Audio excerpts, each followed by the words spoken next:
Na tumepokea kwa masikitiko makubwa sana,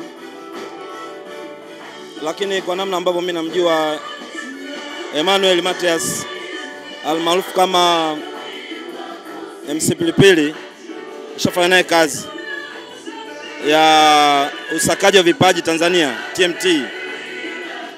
Ilikuwa around kama 2013 hivi. Yeah. Lakini baada hapo akawa ameshine sana kwenye shughuli zake za UMC na ushereheshaji katika shughuli mbalimbali kama za event na nini. Yeah. Kwa ni mdogo wangu. Taarifa nilipata kwenye mtandao na uzuri tuna group letu. Kwa hiyo tukahakiki kwenye group, likaja taarifa likaamini kweli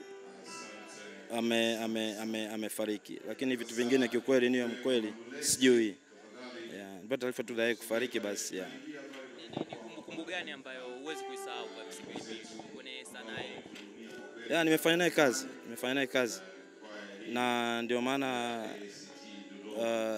ikija taarifa kama hizi hakunaga mtu ambaye anaweza akapokea tofauti zaidi ya maumivu.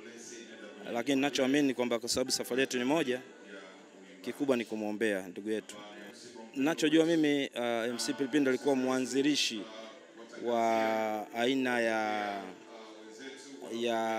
of course kulikuwa kuna watu, lakini yeye alikuja kuamsha vijana wengi sana walika lake kwenye hii stand up comedy.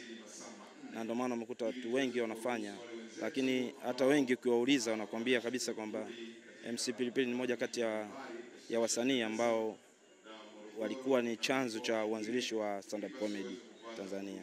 Kwa hiyo ndio nakumbuka, na kwa sababu najua ni mtu ambaye anajituma kwenye kazi yake, mtu wa furaha anytime kama unavyomuona. Kwa hiyo nakumbuka vitu vingi na pia nimefanya naye kazi kama ambavyo nimekwambia.